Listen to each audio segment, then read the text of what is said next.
वालेकुम प्यारे बच्चों, कैसे हो आप? उम्मीद है आप लोग खैरियत से होंगे।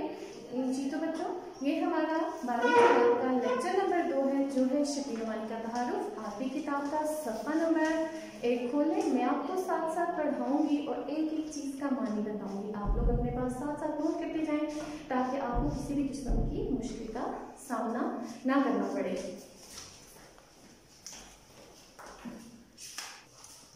जी बच्चों, आपने किताब खोल ली। जी, हमारा जो अनवान है वो है शबीर नोमानी का तआरुफ। सबसे पहले हम शबीर नोमानी की वलादत के बारे में पढ़ेंगे। वलादत बोलते हैं पैदाइश को। शबीर नोमानी की जो वलादत है वो 1857 यानी कि 1857 में हुई और इनकी वफात जो है 1940 यानी कि 1914 में हुई। तो बच्चों, ये जो आपका ये MCQ में भी ये इनकी वलादत और वफात जो है वो MCQs आपके बन सकते हैं। पेपर में MCQs में भी ये चीज आ सकती है, ठीक है। शबीर नोमानी आजमगढ़ के एक गांव बंदोल में पैदा हुए। आजमगढ़ जो है वो हिंदुस्तान के एक शहर का नाम है। वालिद का नाम शेख हबीबुल्लाह था, ठीक है। इनके वालिद का नाम क्या था? शेख हबीबुल्लाह। ये भी MCQs में आ सकता है, MCQs बना सकते हैं। इब्तदाई तालीम यानी कि जो प्राइमरी तालीम थी, शुरू की जो तालीम थी, आजमगढ़ से हासिल करने के बाद अरबी और फारसी अदब की तहसील के लिए गाजीपुर जाकर मौलवी मोहम्मद फारूक के शागिर्द हो गए, ठीक है। अरबी और फारसी यानी कि ये जुबानों के नाम है। तहसील बोलते हैं हासिल करना। गाजीपुर हिंदुस्तान का एक शहर है। मौलवी मोहम्मद फारूक ये कौन थे? शिरकी के उस्ताद थे। तो बच्चों, ये भी MCQs में आ सकता है। उन्होंने हसूल तालीम के लिए दूर दराज सफर किया। उन्होंने से मुराद शबीर नोमानी हसूल तालीम यानी कि तालीम हासिल करने के लिए दूर दराज यानी कि अपने गांव या इलाके से बाहर जाना, बाहर जाकर तालीम हासिल की, सफर किए, ठीक है। तालीम की तकमील के बाद उन्होंने वकालत शुरू की। तालीम की तकमील यानी तालीम मुकम्मल करना, वकालत कानून का इल्म रखना, ठीक है। और अमीन बेईमानी वकालत कानून का इल्म रखना। और कुछ अर्सा अमीन बेईमानी की हैसियत से काम किया। अब अमीन बेईमानी जो है जायदाद की निगरानी करने वाला या जमीन पर टैक्स लगाने वाला होता है, उसे बोलते हैं। लेकिन जल्दी उनकी तबीयत उचाट हो गई, यानी कि तबीयत उचाट हो जाना, किसी चीज से दिल का बेजार हो जाना, ठीक है। सर सैयद से मुलाकात के बाद वो अलीगढ़ तहरीक में प्रोफेसर मुकर्रर हो गए। सर सैयद के बारे में आप लोग जो फर्स्ट ईयर में पढ़ चुके हो, अलीगढ़ तहरीक के जो बानी थे, तो इन्होंने भी क्या किया, उनके कॉलेज में ये प्रोफेसर मुकर्रर हो गए। प्रोफेसर बोलते हैं पढ़ाने वाले को। अलीगढ़ वही सर सैयद अहमद खान की जो शुरू करदा तहरीक थी वो मुकर्रर हो जाना यानी कि काम पर लग जाना। शबीर नोमानी ने मुख्तलिफ ममालिक के सफ़र भी किए। अलीगढ़ कॉलेज से इलाकी के बाद उन्होंने दारुल मुसन्निफीन की बुनियाद रखी। इलाकी बोलते हैं छोड़ देना, यानी कि सर सैयद अहमद खान के जब उन्होंने साथ छोड़ दिया तो फिर उसके बाद दारुल मुसन्निफीन ये इल्मी और तहकीकी इदारा था, यानी कि एक इदारे का नाम था। इन्होंने शबीर नोमानी ने उसकी बुनियाद रखी। इस इदारे का मकसद जो था इस्लाम और इस्लामियात की खिदमत था।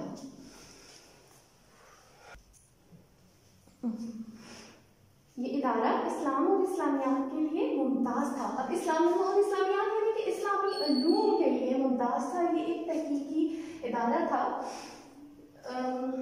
मुमताज़ का मतलब होता है शोहरत रखना। शबीर नोमानी एक नाबग़े रोज़गार हस्ती थे। नाबग़े रोज़गार यानी कि ज़माने के ज़हीन आलम थे। हस्ती बोलते हैं शख्सियत को। वो बैक वक्त शायर, मौलिक, सवालनगार, इंशा परदाज, मुफक्किर और मुसल्लिह थे। अब जी, बैक वक्त यानी कि एक वक्त में वो शायर भी थे। शायर बोलते हैं नज़्में और गज़लें लिखने वाला। मौलिक तारीख लिखने वाला यानी कि पुराने वाक़ियात लिखने वाला। उन्होंने एक ही वक्त में शायरी भी की, तारीख भी लिखी। सवाल-ए-निगाह यानी कि किसी शख्सियत की जिंदगी के अहम पहलुओं को तहरीर करने वाला। बहुत सी अहम शख्सियात जो थी उनकी जिंदगी के बहुत से अहम पहलू भी उन्होंने तहरीर किए। इंशा परदाज यानी कि मजमून लिखने वाला, उन्होंने मजमून भी लिखे। मुफक्किर यानी कि उन्होंने फलसफियाना बातें भी लिखी। मुसल्लिह यानी कि कौम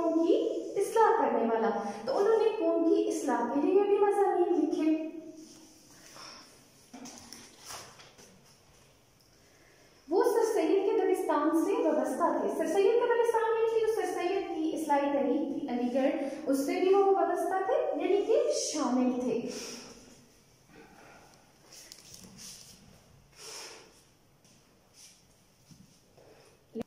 लेकिन उनका असलूब और तर्ज बयान मुख्तलिफ है। असलूब कहते हैं जो लिखने का अंदाज होता है, तर्ज बयान बात को बयान करने का अंदाज मुनफरिद है, यानी कि दूसरों से मुख्तलिफ है। वो जो भी लिखते हैं दूसरों से हट के लिखते, दूसरों से मुख्तलिफ लिखते। वो अपनी तहरीर में तशबीहात और इस्तिहारात का बखूबी इस्तेमाल करते हैं। तशबीहात वो अपनी तहरीर में, तहरीर कहते हैं लिखना, जो कुछ उन्होंने लिखा उसमें वो तशबीहात यानी कि एक चीज को दूसरी चीज की तरह करार देना, इस्तिहारात जिसमें तशबीह का ताल्लुक पाया जाए, यानी कि वो अपनी तहरीरों में तशबीह और इस्तिहारात जो इल्मे बयान के अरकान है उनका इस्तेमाल भी बखूबी यानी कि अच्छी तरह करते थे। उनकी इबारत मुख्तसर और पुरजोश है। इबारत बोलते हैं तहरीर को, मुख्तसर यानी कि बात को वो थोड़े अल्फाज में बयान करते थे।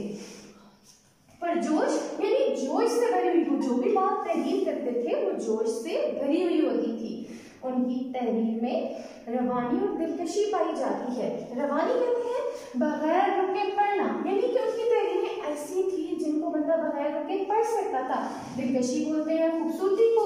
उनकी तहरीर में एक अजीब ही किस्म का, एक इलादाई किस्म की खूबसूरती पाई जाती थी। वो अपनी बात को मंतकी इस्तदलाल और अकली दलाइल से साबित करते हैं। अब मंतकी बोलते हैं अकली, इस्तदलाल दलील के साथ बात को बयान करना, अकली दलाइल ऐसी दलील जिसे हर अकल दुरुस्त माने, यानी कि वो अपनी बात ऐसे दलील के साथ बयान करते थे जिसे हर अकल दुरुस्त मानती थी। उनको उर्दू का पहला मौलिक होने का एजाज भी हासिल है, यानी कि उर्दू का पहला मौलिक होने में मैंने आपको बताया तारीख लिखने वाला, और शिब्ली नुमानी को ये एजाज हासिल था कि उससे पहले उर्दू जुबान में किसी ने भी तारीख नहीं लिखी थी, तो उनको उर्दू जुबान का पहला मौलिक होने का एजाज भी हासिल है। उनको उर्दू का पहला मौलिक होने का एजाज हासिल है। उनकी तारीख निगारी की बुनियाद तहकीक और सनद पर है। उनकी से मुराद यानी कि शिब्ली नुमानी की तारीख निगारी यानी कि तारीखी वाक़यात लिखने की जो बुनियाद है, आगाज़ है या शुरुआत है, वो किस पर है? तहकीक, यानी कि सच्चे तारीखी वाक़यात, सनद सबूत के साथ बात को बयान करना, यानी कि वो जो कुछ भी लिखते थे, एक तो सच्चे तारीखी वाक़यात लिखते थे, और जो सनद से मुराद के जो कुछ लिखते थे सबूत के साथ वो लिखते थे, बात को सबूत के साथ बयान करते थे। उनका सबसे बड़ा कारनामा सीरतुन नबी सल्लल्लाहु अलैहि वसल्लम है, यानी कि जो शिब्ली नुमानी ने सबसे बड़ा कारनामा सरअंजाम दिया वो नबी करीम सल्लल्लाहु अलैहि वसल्लम की शख्सियत पर सीरतुन नबी सल्लल्लाहु अलैहि वसल्लम एक किताब लिखी जिसकी 4 जिल्दें उन्होंने अपनी ज़िंदगी में मुकम्मल की। फिर उनकी वफ़ात के बाद उनके होनहार शागिर्द थे सैयद सुलेमान नदवी, उन्होंने इस किताब को मुकम्मल किया। अब सीरतुन नबी हुज़ूर सल्लल्लाहु अलैहि वसल्लम की शख्सियत पर एक किताब है। अगरचे वो इस तस्नीफ को अपनी ज़िंदगी में मुकम्मल ना कर सके, अपनी ज़िंदगी में तस्नीफ बोलते हैं किताब को, अपनी ज़िंदगी यानी कि वो जब तक जिंदा रहे मुकम्मल ना कर सके, यानी कि ख़त्म ना कर सके। उनकी वफ़ात के बाद यानी कि उनके फौत होने के बाद उनके होनहार शागिर्द सैयद सुलेमान नदवी ने इसकी तकमील की। होनहार बोलते हैं प्यारे फरमा बरदार। सैयद सुलेमान नदवी यानी कि शिब्ली के ये शागिर्द थे, तकमील किया यानी कि मुकम्मल किया, यानी कि शिब्ली नुमानी ने जो है वो 4 जिल्दें ही लिखी थी सीरतुन नबी की। फिर उनकी वफ़ात के बाद जो 2 जिल्दें रहती थी वो उनके जो शागिर्द थे सैयद सुलेमान नदवी, उन्होंने तहरीर की। फिर आगे है तसानीफ। तसानीफ बोलते हैं किताबों को, यानी कि जो शिब्ली की अहम तसानीफ है वो है सीरतुन नबी सल्लल्लाहु अलैहि वसल्लम, अल फारूक, अल मामून, अल गज़ाली, सीरतुन नुमान, शेरुल अजम वगैरह। तो जी बच्चों, आप लोगों को उम्मीद है समझ आ गई होगी। मैंने एक अल्फाज का मानी आपको बताया है, आपने ये साथ साथ बुक्स पे भी नोट कर लेने हैं। आपका जो होमवर्क है वो शिब्ली की तसानीफ के नाम आपने तहरीर करने हैं कापी पे, और जो शिब्ली का तारुफ है उसमें से आपने मलहूज़ी सवालात बनाने हैं।